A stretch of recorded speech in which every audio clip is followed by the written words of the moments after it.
Finally, somebody said, Doug, think about Clint Eastwood in the Dirty Harry films. And that was kind of the inspiration for it. You can kind of hear it. It's in there. You know, go ahead, Bunk. Make my day. For Alan Wake 2, my agent said they want to know before you send anything in, they want to know if you're okay performing nude. I was on Captain America First Avenger. I had a very small role. And so they called action, and I did my thing with Chris, and I turned around and I tripped over the shoes and went headfirst into the medical instruments table. Oh. And the director went, cut! Oh. There were shoes. It's a fever dream. I always wonder if Neil minds me telling this story. Anyways, I was at a BAFTA Games social networking event.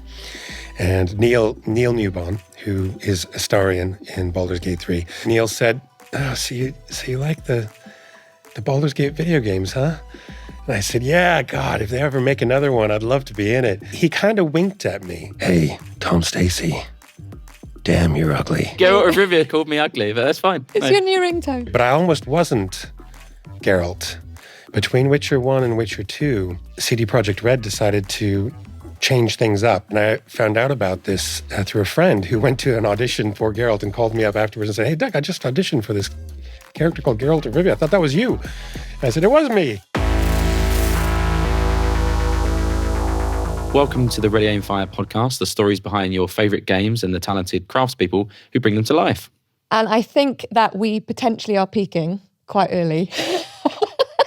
Starting how we mean to go on, maybe, is a better way to say it. We have one of the loveliest people in show business and the most talented. So I personally am very excited to have Doug Cockle here. But I know I'm not alone, and potentially there is a lot of excitement and shaking on this sofa from Tom, as I know this is a very special one for you. Keeping it in. Doug, amazing to have you here. Obviously, most people will probably know you and your work through The Witcher, where you play Geralt of Rivia. Just to lead us in gently, how would you explain the Witcher games to someone who's never heard of them? Eastern European mythology and fantasy, inspired fantasy adventure, sort of. It's like Lord of the Rings, but inspired by Eastern European folk tales and mythology and all that stuff.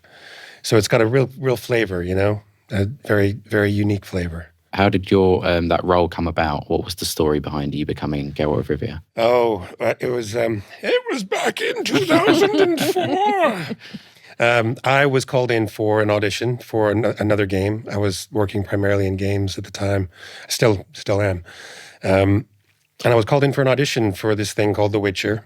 And I was auditioning for the role of Geralt of Rivia. And I knew nothing about any of this because the books hadn't come out in English yet. And aside from a Polish TV series that I knew nothing about. So the Hexer. The Hexer, yeah. Which is not great. It mostly because the technology at the time wasn't really good enough to really do, they couldn't do a lot. I think you'd say it's charming. It's charming. Yeah. That's a really good way to say it. And some of the performances are really great and everything. But anyways, I knew nothing about that. So I went in for this audition and, the way auditions for games work typically is you go in and you're in the booth for 10 minutes, maybe 15 minutes if you're lucky. And they just keep telling you to try different things and they record it all and then they decide later. That's all changed now. Now it's all, mostly self-tapes from home since COVID. But I went in, I did the audition, and during the audition they kept saying, Doug, can you get your voice lower? And he's emotionless, no emotion. And I kept trying, and finally somebody said, Doug, think about Clint Eastwood in the Dirty Harry films. And that was kind of the inspiration for it. You can kind of hear it. It's in there. Go ahead, Bunk. Make my day. Oh, that's brilliant. Yeah, so that's how it started. And then I got cast. And the rest is kind of history. But I almost wasn't Geralt. Between Witcher 1 and Witcher 2, CD Projekt Red decided to change things up. And they built a new engine called the Red Engine to run their games. And they just rethought the whole thing. And part of that rethinking was possible recasting as well. And so most of the characters were recast.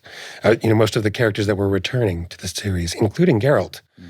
And I found out about this through a friend who went to an audition for Geralt and called me up afterwards and said, hey, Doug, I just auditioned for this character called Geralt of Rivia. I thought that was you.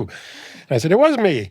So I messaged Boris at CD Projekt Red and said, hey, I hear you're auditioning for Geralt. I'd love to throw my hat in the ring again. I was very positive about it, despite the actor in me going, oh my God, I did some horrible work or something, I've pissed somebody off, I've done something, it's all my fault. And eventually I was recast. And when I spoke to the director, it was one of those things, you know this, actors are riddled with doubt and fear and all kinds of things. And, big part of the job is actually to overcome that and do the job. But I went in for the first recording, and I think it was the first recording session for Witcher 2, and Kate Saxon, the director, she told me what happened. She basically said, how this all came about, right? And she told me the story. Basically they were rethinking everything. They changed vocal production studios and everything. So it's kind of one of those things where I tell this story most often when I'm talking to students or young actors early in their careers, because what I did is not what most actors would do. Most actors would roll over and go, oh, I must have done a bad job, or they didn't like me, or something, they put it on themselves. And I just kind of went, I don't know what's going on, but I enjoyed that, and I'd like to do it again. So contacting them with a positive outward face was a courageous thing to do, but also it paid off in the end, because here I am talking to you about Witcher 2 and 3 and beyond. That's so interesting, isn't it? Because I hear you, and I think a lot of the time when I've spoken to either developers or studios, because it is an evolving industry, especially back then as well, when they were finding their feeting, sometimes they wouldn't think, again, nothing about any of the actors. They just kind of go, we'll just look at some new people, because it was kind of in a different place than it is now, maybe with the narrative side of things. Yeah. Whereas now they wouldn't obviously change you for the world. Whereas then it was like, let's see what else. And having that help of you going, hi, I'm still interested. Yeah, I'm still interested. But I think it's one of the things about being an actor that you just have to be prepared for is that we are very replaceable. It doesn't happen as often as maybe some people might think, but anybody can be replaced. I remember being upset when they recast David Hayter to Kiefer Sutherland, and they did the same thing with Michael Ironside, who's Sam Fisher. It was a real shock to me because they're quite iconic roles and iconic voices. Yeah, well, I'm glad it didn't happen. Yeah, me too. Yeah. Me too. I'm assuming you can't tell us anything about Witcher 4. I can only tell you what we all already know. Mm-hmm. We know it's coming out eventually. It's being worked on. It's the protagonist is going to be Ciri, which I think is really cool. Mm-hmm. And we know, now you know, that Geralt is coming back, but we don't know in what capacity yet, so we'll find out. Exciting. There's also the TV show, right? How's that been? Have you had any involvement with the... I've had absolutely no involvement with the TV show at all. I have I have jokingly said to the showrunner, Lauren Hisrick, I said to her once, you should have me in every episode, just like Where's Waldo, but Where's Doug? And I could just be like shoeing a horse in the background of one episode, serving a drink in a tavern in another episode, just casually say to Henry or Liam now, have a good day, mate. Something like that, just as he's walking past, I don't know. Start the petition. I think that would be fun, but no, they didn't go for it. I'm intrigued. How did you start as an actor, getting into acting, coming to this country maybe, and going into and ending up in games? What kind of came before? Like most actors, I trained for stage, and all my training was in the US. So I moved to the UK in 1999. My wife was a dual citizen, US and UK, and we wanted to come over and be closer to her family for a year or two, and a year or two became a lifetime. So when I first came over to the UK, I managed to talk my way into a show at the York Theatre Royal. Mm-hmm. I played the gentleman caller in The Glass Menagerie with Honor Blackman. Great. Playing Amanda. Yeah, it was amazing. She was incredible. James Bond lady, right? Yeah, she was Pussy Galore. Yeah, wow. Yeah, and which is just the funniest name, isn't it? It's just like... It's a different time. I know, it's a very different time. But anyways, yeah, she was amazing. And on the back of that, I met an agent who called me up a couple weeks later. Didn't know what to do with me as an American in England. She called me up a couple weeks later and said, I've got this casting in Harrogate, and I was in York. which is not too far from Harrogate, for a video game. Do you want to go? And I was like, oh, sure. I like video games. I didn't even know that they made voices for them, except for Mario going, woo, stuff like that. So I went to this casting, and I ended up getting the lead part. And that was for Independence War 2, Edge of Chaos. And my career in gaming just kind of rolled on from there. That company, Outsourced Media, they're still trading. They just kept bringing me in for things, and The Witcher was one of those things, Witcher 1. Obviously, you've been in television and film as well. You're in Band of Brothers, you're in Reign of Fire, and other things besides. What would you say is the main difference between preparing for a role in gaming and preparing for a role in television or film? The main difference in gaming, unless you're doing performance capture or motion capture, performance capture, let's say, is that in gaming, you don't have any prep time, or very little. It's you get a brief. Once you're cast, you get a brief. You might get a bit of script. You might not. You might get a character description. You might not. Nowadays, you almost never know the name of the game, the real name. You get project names, and then you have to guess at what the game really is. Quite often, this is my experience, I go in with very little information, and then this is what I think is really cool about acting in games, actually, is you go in and it's a bit like improv because you have to make quick decisions, especially if you're playing multiple characters. Sometimes you go in and you get asked to do one character, and then they say, we've got these 2 other characters we want you to have a go at. And then they show you the lines, and if they have concept art, they show you the concept art, and sometimes there's none of that because it's soldier number 3. You just have to make a decision about what voice soldier number 3 has. But what I love about gaming, especially if you have time to spend with a character, more than just an hour in the booth, is every session is like an extended improv game, except that you have lines that you're supposed to say, and you've only just seen this line. You're reading it for the first time. You're really having to stretch some of those muscles as an actor that if you do television and film, and certainly on stage as well, you have costumes, you have props, you have other actors to work off of more often than not. You have a script that you learn. You have rehearsals. Yeah. So with gaming, you go in and you just go, wow, I'm going to sling some mud at this wall and see what sticks.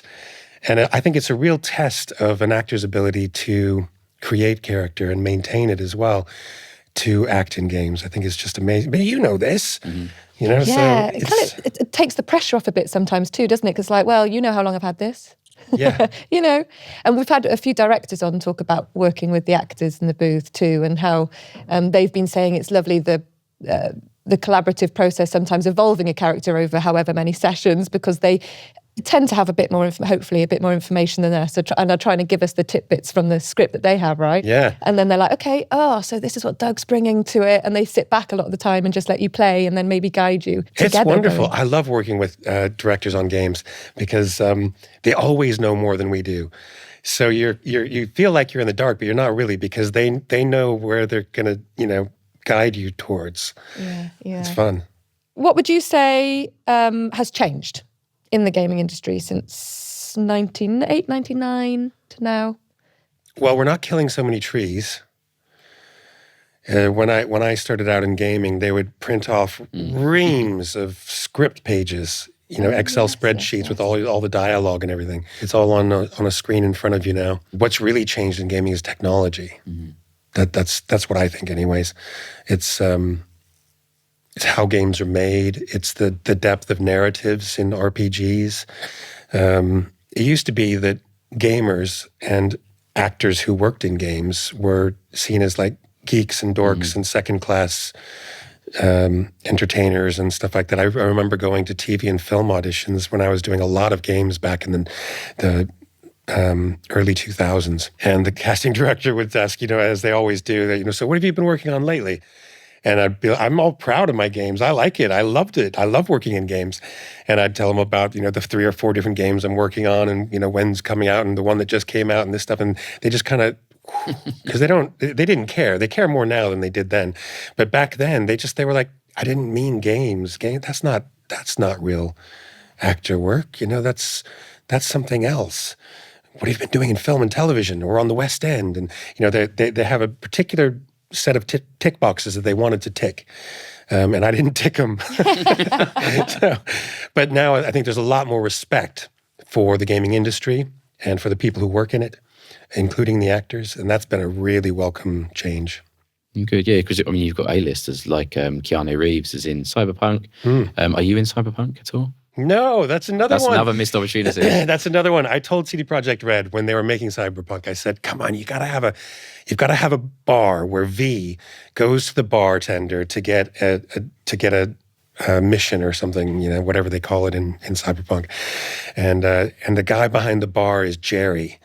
And Jerry has two women he works with, behind the bar, or his wait staff or whatever, and it's Trisha and Jennifer, and so there's this bar that's basically like it could have been called the Roach Inn or something like that, references to The Witcher. No, they didn't go for it. There's a bit. I have all these ideas, man. I was going to say you'd be a great writer. We should CD Projekt Red for the next Cyberpunk game.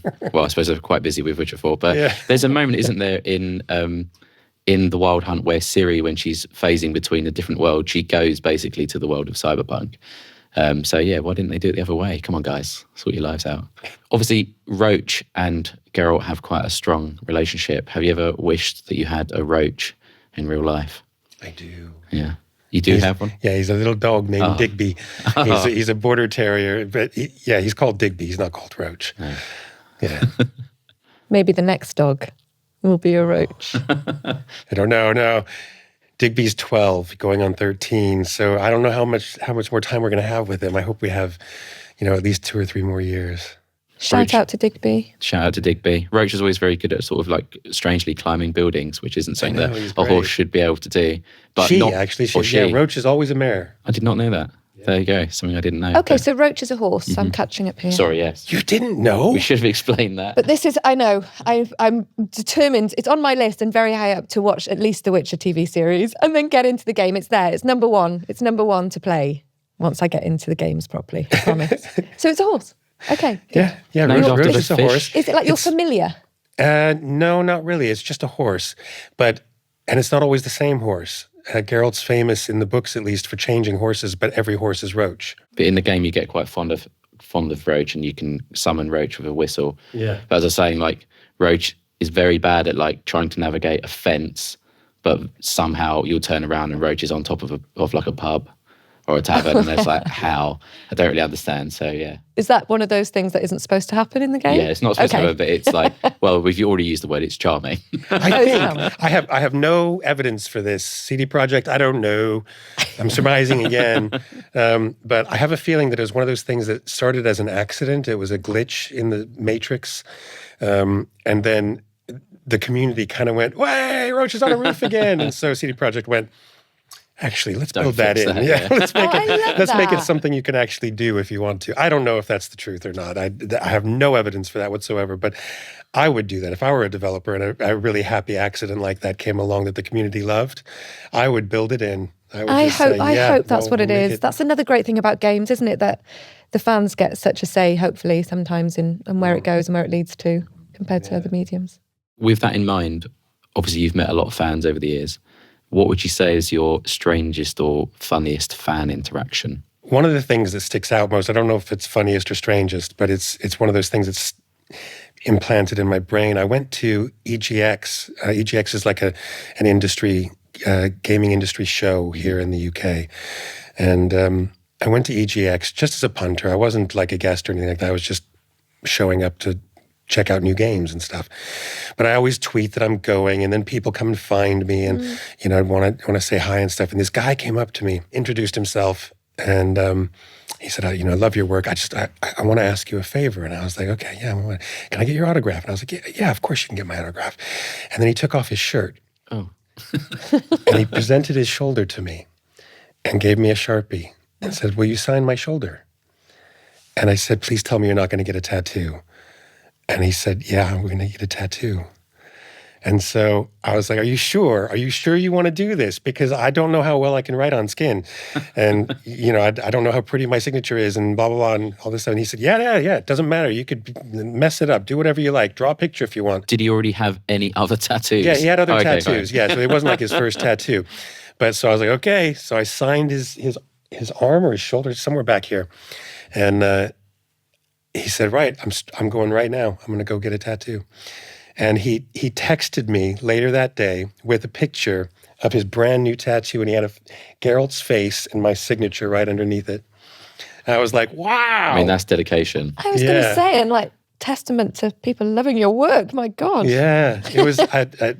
Never have I done anything like that before or since. I don't think. The pressure. Yeah, my hand would just not work. I'd be like, how do I? I was really nervous. Yeah, I was thinking the whole time. I was thinking, I got to do my best signature. I got to do my best, and it wasn't probably, but it was a good attempt. What lines of Geralt's get quoted at you most often? We've refrained from quoting lines at you, but what do you hear the most from fans, or what do they ask you to say?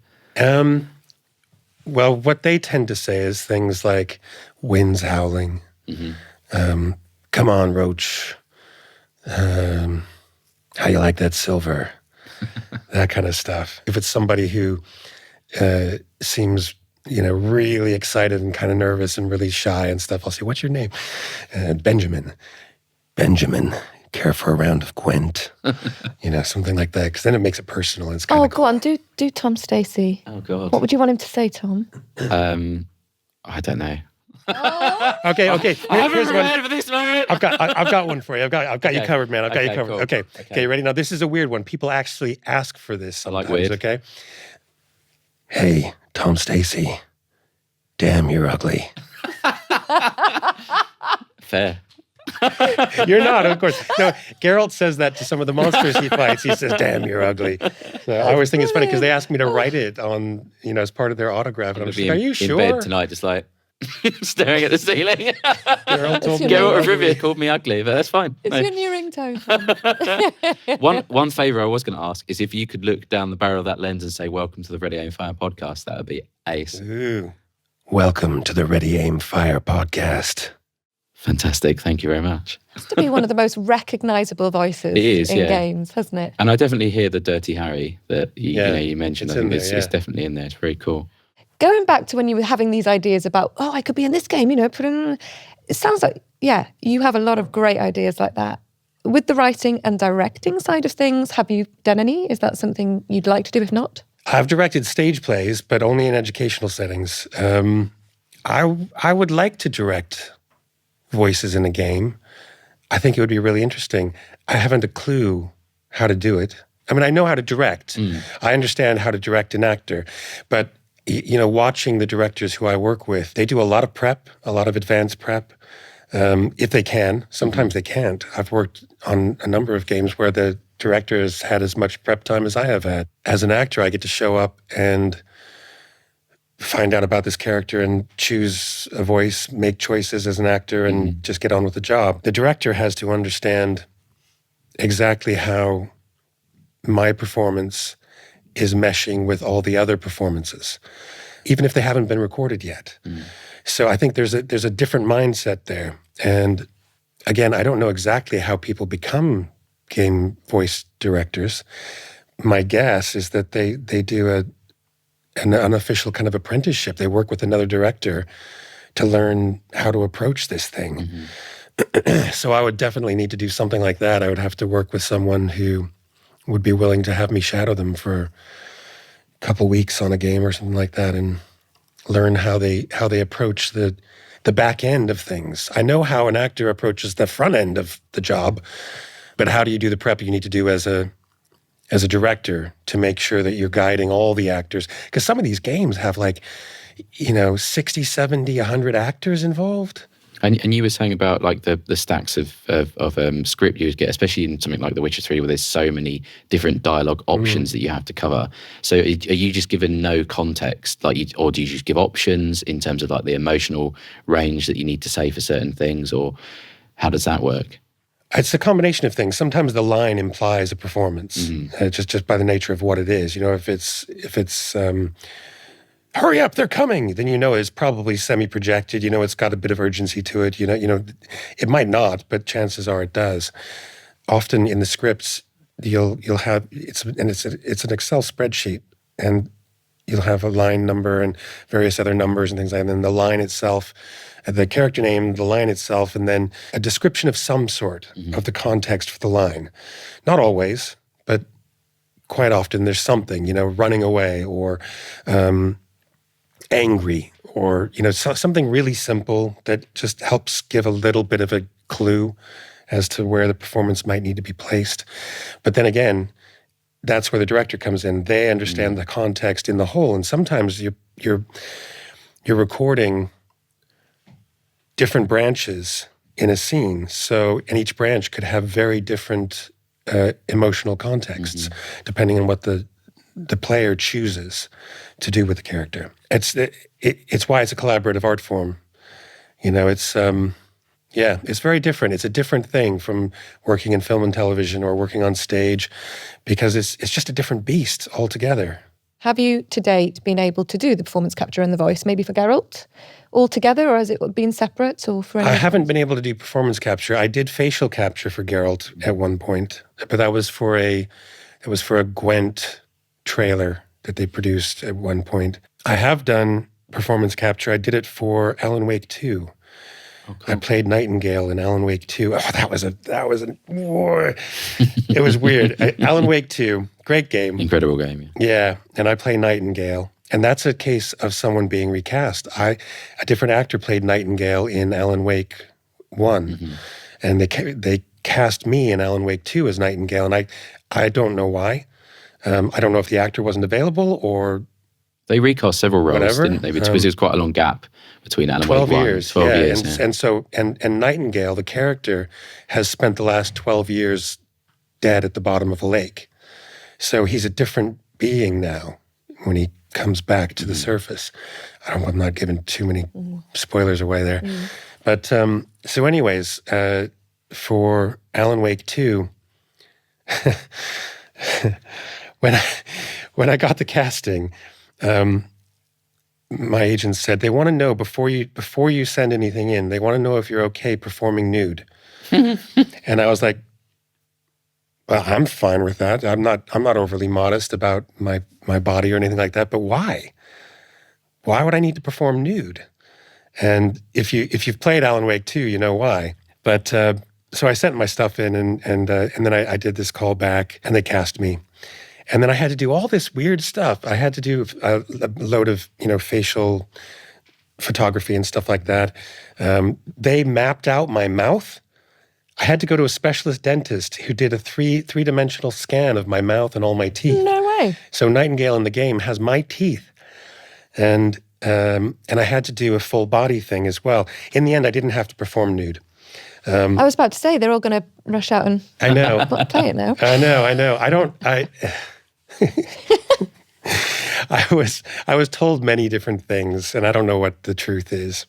I ended up, they had to do a full body scan where you stand in this kind of globe with 60 cameras around you, and they take photographs of you from every angle so that they can map your body digitally absolutely perfectly, and then make it even worse digitally. But I had to do that in basically a modesty garment. But what's it for those uninitiated, including so myself? A modesty garment, yeah. Think like a male thong, something that just barely covers your bits. So the kind of thing that, like, who's the famous Spartacus? He wears one in a film, I'm pretty sure. Getting carried away. You're not thinking of Sacha Baron Cohen in some weird mankini, are you? No, it's a film where he's like rolling around on it's an old film, like a 1960s film. Who am I thinking of? The one with Charlton Heston. Or maybe Charlton Heston. Maybe I'm thinking of Charlton Heston, where he's like rolling around on the beach and you can very clearly see he's wearing some nude-coloured pants. Like that. There you go. It was kind of like that, yeah. No, but then we did the performance capture, and so I was in a full performance capture suit with a face head rig. And well, let's hope markless technology takes off, and then we won't have to worry about that anymore. But I tell you what, the suits also, though, you leave your ego at the door, don't you? Yeah. And it kind of strips away a little bit of, you feel free to just be an idiot. Is that not, as the only non-actor on the show, is that not part of being an actor, leaving your ego at the door? Well, exactly, yeah. The suits help with that. Yeah. Sometimes it's hard to. You know, it's a funny thing, though, saying that, leave your ego at the door. When you walk in the studio to work, learning in a training studio or to go into rehearsals or onto the stage or onto a set or whatever, you leave your ego at the door. And it's very true. The irony in that is that part of being an actor is having to develop a really, really good ego that is hard to let go of. So you're kind of split between the need to leave the ego, but at the same time having to develop and maintain and build an ego that creates charisma, at least to a certain extent. Would you agree with this, Kaz? Absolutely, it's like, it's a bit of a dichotomy. Yeah. Do you mean like developing an ego for the character, or do you mean for yourself so you don't get like washed away in all different characters? A bit of both, A bit really, of both. I guess. I definitely feel like, especially actually sometimes on game sets for me in the early days, you had to be very strong in your role as the actor to know what you're doing and kind of stay in your lane and go, no, I can do this, because maybe there's nobody else on set who necessarily is an actor. So you have to have the strength in your abilities. So I guess that's ego, to have the confidence in what you do. But then at the same time, if there's a director there, you have to be open to their suggestions and the route. Is that what you mean? And being nice to people, which we should all do anyways, but it can be really challenging. I mean, some of the most confidence-shaking, ego-rattling experiences I've had as an actor were walking onto a film set. I was on Captain America: First Avenger. I had a very small role. I was a young doctor, was the name of the role, and I was the young doctor who brings Stanley Tucci in to see Steve Rogers. Steve Rogers, to see Steve Rogers, who ends up becoming captain, blah, blah, blah, blah. It was a small role, but they had been filming for like 3 months. So everybody knew each other. I think it was the last day of filming. And everybody was tired and burnt and ready for a break. And I was one of the last scenes they were filming. And there's like 70 people on set, and you don't know any of them, but they all know each other. And you're the new guy on the block. And then I went into this thing and we rehearsed the scene, blah, blah, blah. And then we're getting ready to shoot. And I didn't know it, but someone had set a pair of shoes behind me. And I was supposed to deal with Chris and then turn around and walk across the room and deal with some medical equipment and then come back. And nobody told me that the shoes weren't there for any of the rehearsals. Nobody told me they were placed there, because they were placed there after I was already in my starting position, ready to go. Can I say, that's also still quite a lot to do, the walking, to pretend to do medical things, to come back as a guest on a new set. It's actually quite a lot. You hope to just stand there and just deliver your line, but it's already... And I had lines and, I had all that stuff. And so they called action and I did my thing with Chris and I turned around and I tripped over the shoes and went headfirst into the medical instruments table. And the director went, cut! Reset! And I was like... It's a fever dream. It's like an actor's nightmare, and then I knew the shoes were there so I could step over them. But it's like one of those things, and you just go, oh my God. And then my ego was gone. I wanted to ask, like, when you talk about a character like Geralt of Rivia, who obviously you've been playing since 2005, or when did you say 2004 you went in to do your first? I think it was 2004 when I auditioned, but it was 2005 when we recorded Witcher 1. Right. So how do you get back into that role after, obviously there's big hiatuses between games?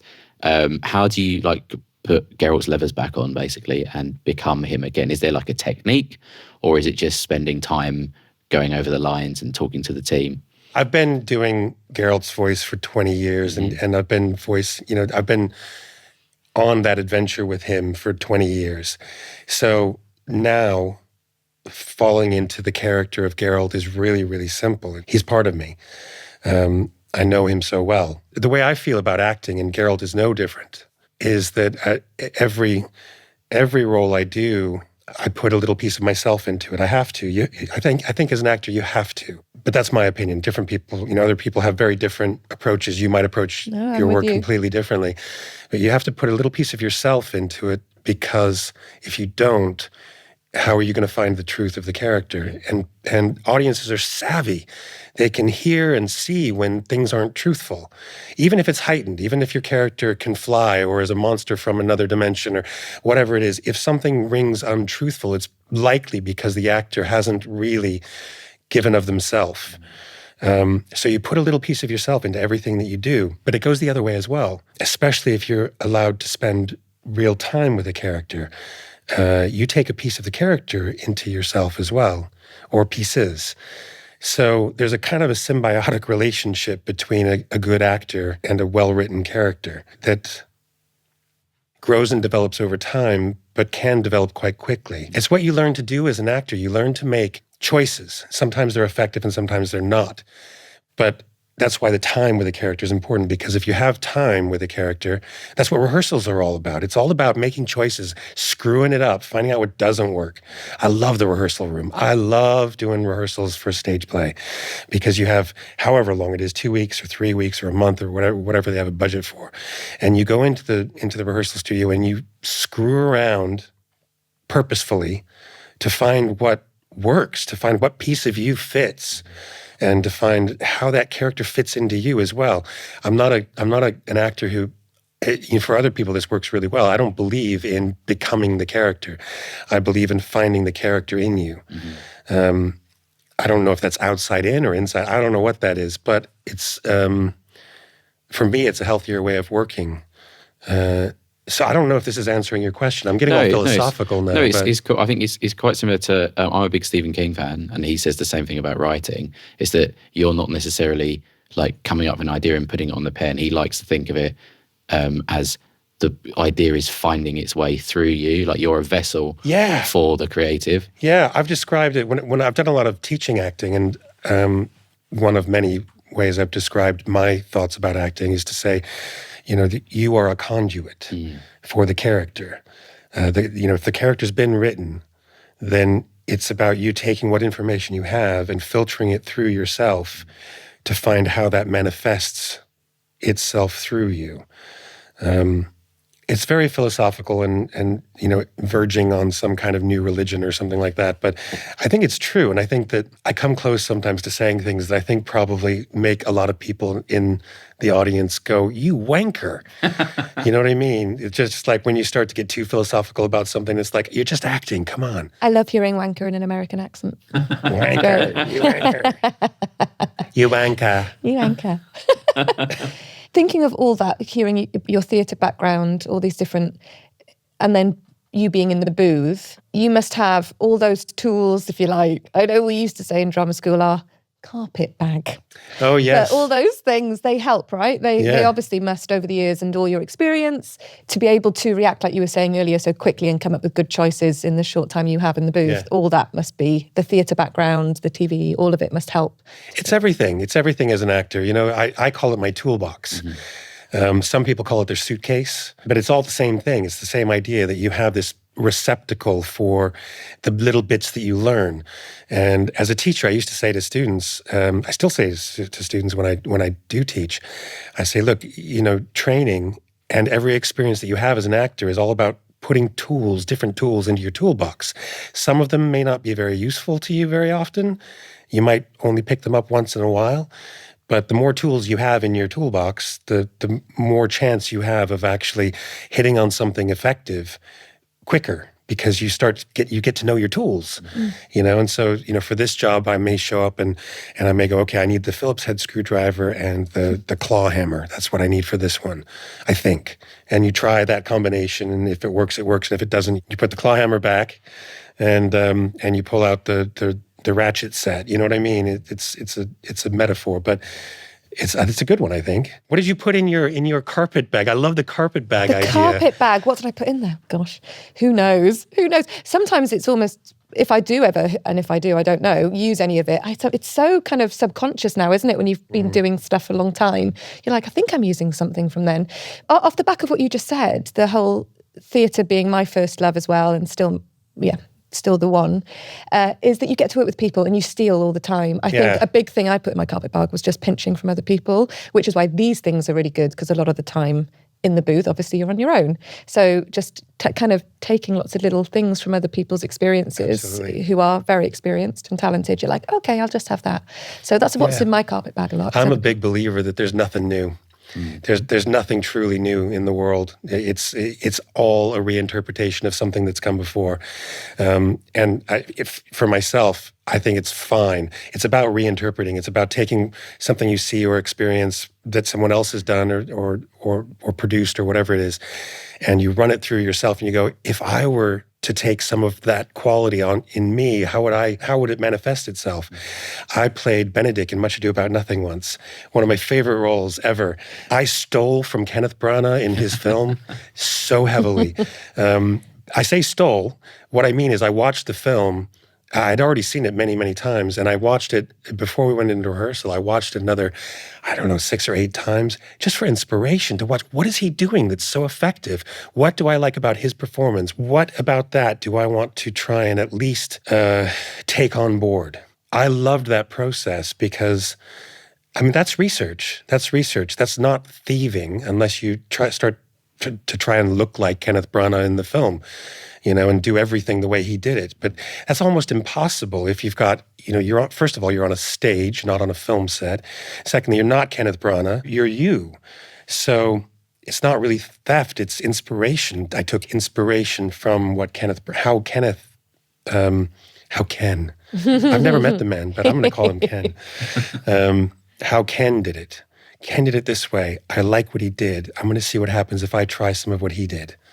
And inevitably, it's going to be different because it's coming out of you. And you have such good instincts that I suppose you add to it then, the guide of what Kenneth did, and then your instincts take over.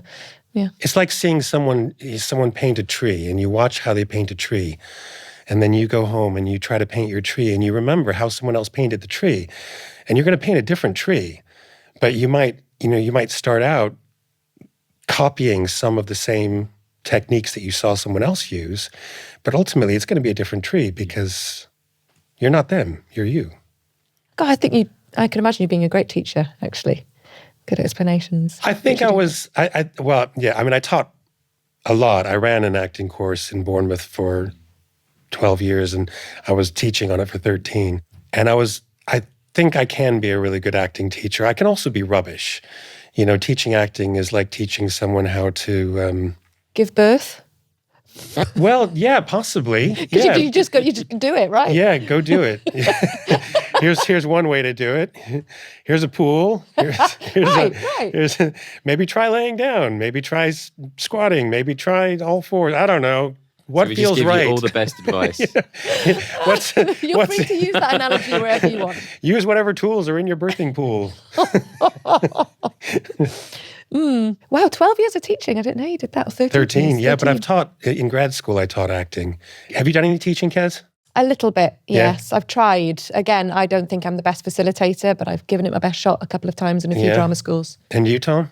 I have not done any teaching because I don't think anyone wants to listen to me. Oh, I think you're wrong. But if you ever get a chance to teach. I don't know if you feel the same way, Kez, but I came to a point when I was teaching, I realized that I was learning more about my own craft through teaching acting than I probably ever did being taught acting. Because the act of trying to explain to someone else how to do something as ethereal and, you can't grab acting. It's a thing. How do you describe how to do this thing that ultimately has to come out of somebody else? And I think that's true of everything to a certain extent. The act of trying to explain to someone else how to approach this thing actually makes you ask yourself, what do I do? What do I do that's effective? How do I do this and make it work? And some of the tools I gave to students, hopefully they've taken away with them and somewhere down the line they'll go, yeah, I remember in that class with Doug and we did this thing and he said that and blah, blah, and I had this and that was, and somewhere in there, I'm sure I have very clear memories of certain moments from classes that I took as an acting student where I had aha moments. And I just went, oh, that was amazing. That was incredible. And then, you take whatever that experience is, whatever the little things that you tweaked, and you stick those into your toolbox. I understand that you're a Dungeons & Dragons fan. I know it's a slightly different type of gaming, or like a different type of role-playing.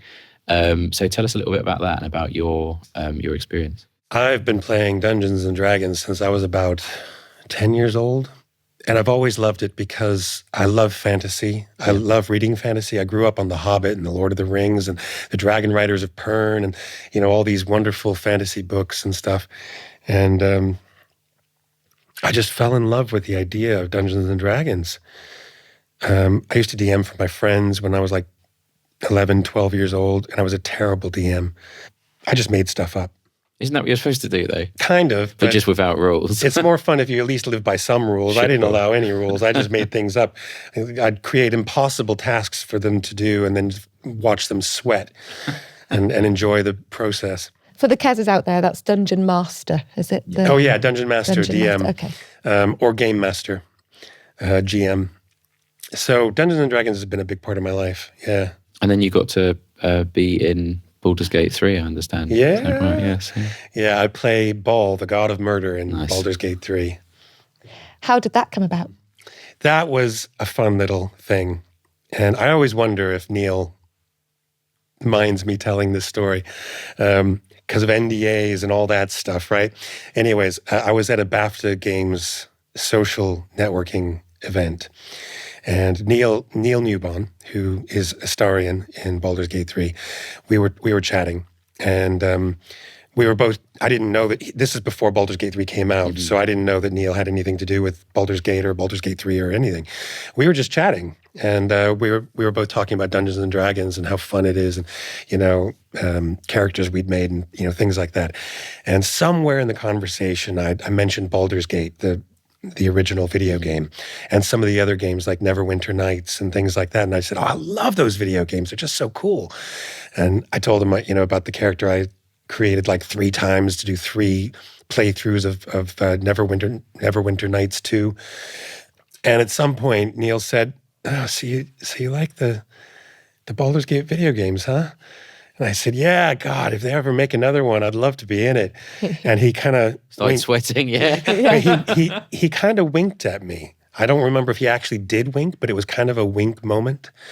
And he just went, I've got your number, right, Doug? I said, yeah, I'm sure you do. But just in case, here it is again, blah, blah. He said, I'm going to talk to somebody. And yeah, just be ready for a phone call. And I was like, what? And he said, well, they might just be making another Baldur's Gate game. And I might just know somebody who you could talk to who might be interested in casting you. And I was like, wow. Oh, So wow. Neil Newbon gave my name and number to somebody at Larian, I think, or it may have been Pit Stop, I don't remember. Somebody somewhere in the production line. And they called me and said, oh, Doug, you know, we love your work as Geralt and blah, blah, blah. We'd love you to be in the game. Let me pass your name on to somebody else. And eventually they passed me on to Tom Pillai, who was fairly new in his job at Larian in basically being in charge of bringing all the voiceover work together.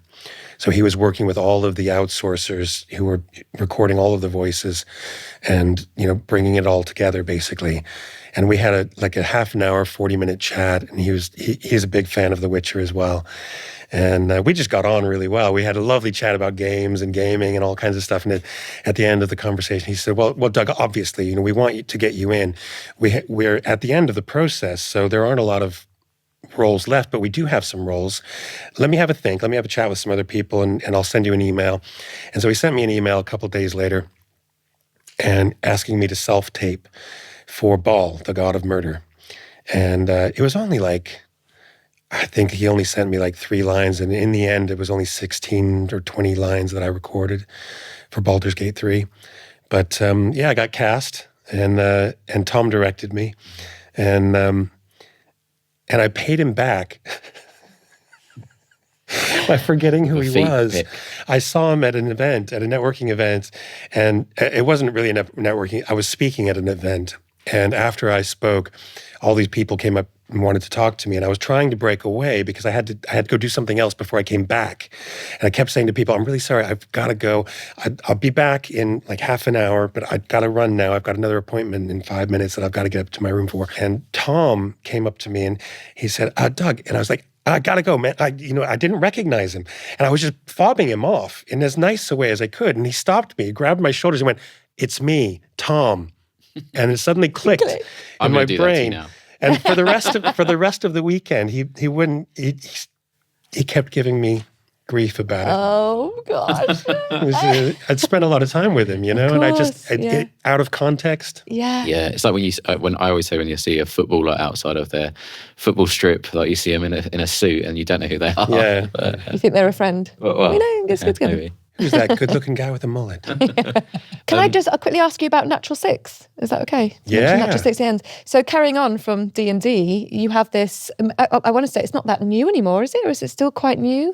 And would I say company called Natural Six? You've got Ben Starr, Alex Jordan. Harry McIntyre, Aoife Wilson, Holly Bennett, all people involved in the games industry in one way or another. We kind of came together accidentally. I won't go through the whole story of it all, but some of us knew each other, some of us didn't. But we all just wanted to play D&D. And Alex Jordan called me up one day and he said, "Doug, you want to play some D&D?" And I was like, "Yeah." He was like, "Oh, great. I think Ben Starr wants to play too. So we'll find someone who wants to DM, and then the four of us can play some D&D." And somehow Aoife Wilson became involved, and Holly Bennett. I think Ben invited Holly. And then Harry McIntyre, who's a relatively experienced DM, he got pulled in. And he had been working on this whole idea of this world called Reliquiae. And I wasn't able to join this very first meeting. We were supposed to all get together at this pub in London and just have a drink and have a chat. Initial meeting, Harry was going to introduce Reliquiae to us and stuff like that. And I couldn't go because I was at a Witcher TV show premiere event. They all got together and they polished off like 6 bottles of rosé wine and decided that they were going to stream this thing after all. Amazing. I don't know who came up with the idea, but I got the call from Alex. He was like, Doug, we decided we're going to live stream our games. And I was like, oh, okay. How many glasses of rosé? Yeah. So we had multiple meetings about it and we made lots of decisions. Originally we were just going to do it on our phones. But now we decided in the end that we were going to do it properly. So we did a whole Kickstarter, raised £67,000 and launched this Critical Role-like D&D show. It's the clips I've seen are just brilliant, and Harry, with the world he's created, He's from what I've seen, incredible. and it's Harry's so amazing. entertaining. I have to say, I have never laughed so much and so hard as I have with this group of wackos. They're all amazing people, and we've become really fast friends, and we're disgusting. We're absolutely disgusting. In a very good way. You know what I mean? Ego's at the door. Ego's at the door. Yeah, ego's at the door. Yeah. But we also, we've been doing Natural Six. In June, I think, it'll be 2 years. Right, I'm going to catch up. That's going to be my education and learning how to play D&D. What's your character? My character is a dragonborn druid named Kelnis. Okay. And he's What a does he cool sound dude. like? Kelnis sounds a bit like this. He has kind of an American accent and he has a deep, resonant voice, but he doesn't talk a lot. And when he does, cigars and whiskey. But when he does, he has things to say. You should check it out. Natural Six. It's a beautiful thing. Check it out. So I just want to do a couple of very quick fire questions, very short answers. So if you had to pick one of Geralt's abilities, which would you pick? Well, the one I use most often in the game is Igni. Igni. I am a bit of a firebug. I love a nice fire. But I think I would... Is it Erden, the one that's the protection? That's Quen, I think. Is that Quen? I think it's Quen. I could be wrong. That's going to be really embarrassing if I'm wrong. Two. I believe it's Quen is the shield. Erden is when you trap people, I think, with like the purple mark on the ground. Tom the Oracle. I really hope I'm right. Well, we just cut You're this. gonna get young people, right? Yeah. Okay, and my last question is, this is very important for me, Triss or Yen? Well, okay, first of all, there are 2 wonderful, amazing, intelligent, beautiful, talented, powerful sorceresses, right? But Triss. That's the right answer. Come at me, Team Yen. And so thank you very much for joining us, Doug. It's been an absolute pleasure having you here. Hopefully not the last time. Hopefully we won't scared you off. But I'm terrified, you can tell, can you? Thank you. No, this has been an absolute treat. So how do we want to do the sign off? Do you want me to just do, what do you want me to say? You've been watching Ready, Aim, Fire. Now, if you'll excuse us, we've got to go get Roach down off a roof. Again. See ya.